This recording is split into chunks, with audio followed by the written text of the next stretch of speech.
సిటీలే కాకుండా మొత్తం అన్ని జిల్లాల్ని సమభావంతో ఆలోచించి మనం ముందుకెళ్దాం.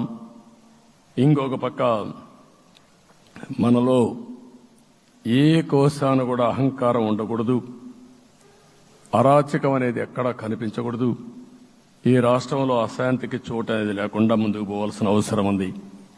రాష్ట్ర ప్రజలందరికీ హామీ ఇస్తున్నా, సీఎం వస్తున్నాడంటే చెట్లు కొట్టేయడం, లేకపోతే రోడ్లు మూసేయడం, షాపులు బంద్ చేయడం, పరదాలు కట్టుకోవడం అవన్నీ ఉండవు.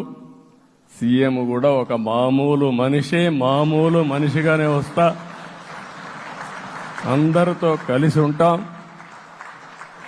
నేను సీఎంగా ఉన్నా మా మిత్రుడు పవన్ కళ్యాణ్ గారు ఏ హోదాలో ఉన్నది కూడా రేపు అనౌన్స్ చేసుకుంటాం.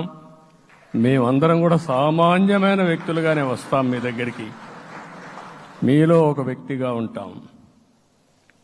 మాకు హోదా సేవ కోసరం తప్ప పెత్తనం కోసరం కాదు. ఆ విషయం ప్రజలందరికీ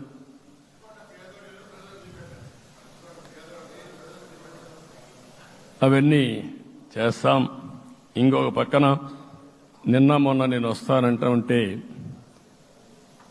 వాళ్ళకు కూడా తెలుసు కాబట్టి ఎన్డీఏ అభ్యర్థిగా అంటే శాసనసభ నాయకుడికి ఎన్నుకుంటారనే ఉద్దేశంతో, ముఖ్యమంత్రి అవుతాను ఉద్దేశంతో రోడ్లన్నీ కూడా నిలిపేస్తాను. నేను ఒకటే చెప్పాను, మేము వచ్చినప్పుడు ఒక్క నిమిషం ఒక సిగ్నల్కి ఇంకొక సిగ్నల్కి కొద్దిగా గ్యాప్ పెట్టుకోండి.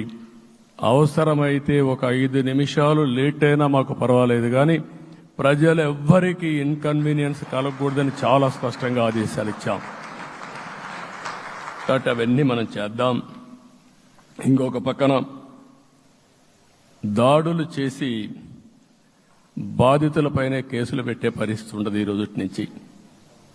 అది కూడా మనం చూసాం. ఏ ఒక్కరి ఆత్మగౌరవానికి భంగం కలగదు. ఒక పాజిటివ్ గవర్నెన్స్ అన్ని చోట్ల కనపడుస్తుంది. ప్రజాహితం కోసమే పనిచేస్తాం. ప్రతి నిర్ణయం, ప్రతి అడుగు ప్రజల కోసమే ఉంటుంది. స్టేట్ ఫస్ట్ అనే నినాదంతో ముందుకు పోతాం. ఈరోజు మేము ముగ్గురం కూడా ఢిల్లీలో వెళ్ళినప్పుడు కూడా మా ఆలోచన ఈ రాష్ట్రం ముందుండాలనే ఉద్దేశంతోనే ముందుకు పోయాం. అదే సమయంలో ఈరోజు మన రాష్ట్రానికి కూడా సముచితమైన గౌరవం. 3 మంత్రులు కేంద్రంలో మన వాళ్ళు ఉండే పరిస్థితికి వచ్చారు. ఒక పక్కన రామ్మోహన్ నాయుడు శ్రీకాకుళం ఎంపీ, ఆయన కేంద్రంలో మంత్రి పదవి, కేబినెట్ పదవి వచ్చింది. ఇంకొక పక్కన పెంబసాని చంద్రశేఖర్కి స్టేట్ మినిస్టర్గా MOS కింద ఇచ్చారు. మూడోది కూడా ఒక సామాన్యమైన కార్యకర్త Srinivasa Varma, Narasapur MP, BJP MP, ఈరోజు కేంద్రంలో మంత్రి స్థానం వచ్చింది.